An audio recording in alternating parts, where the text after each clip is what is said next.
আসুন আজকের ভিডিওতে আমরা জেনে নিই যে ময়ূরের পালক কিভাবে ভগবানের মাথায় স্থান পেয়েছিল। কথিত আছে বনবাসকালে মা সীতা একদিন খুব তৃষ্ণার্ত হয়ে পড়েছিলেন, তো জলাধারের সন্ধান পাচ্ছিলেন না।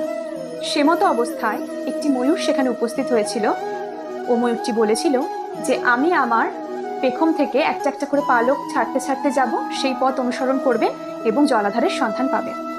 সেই মতো ময়ূরটি পেখম থেকে একটি একটি করে পালক ছিঁড়তে ছিঁড়তে যাচ্ছে এবং রামচন্দ্র আর সীতামাতা সেই পথ অনুসরণ করে জলাধারের সন্ধান পেয়েছিলেন এবং জলাধার থেকে জল গ্রহণ করে মা সীতা তার পিপাসা মিটিয়েছিলেন। কিন্তু ময়ূর যেহেতু জোর করে তার পেখম থেকে পালকগুলো ছিঁড়তে ছিঁড়তে গেছিল, তো শেষে ময়ূরটি প্রায় মৃতপ্রায় হয়ে গেছিল। সেটা দেখে রামচন্দ্রের খুব খারাপ লেগেছিল এবং তিনি ময়ূরটিকে বলেছিলেন, পরজন্মে তুমি আমার মাথায় স্থান পাবে। হরে কৃষ্ণ।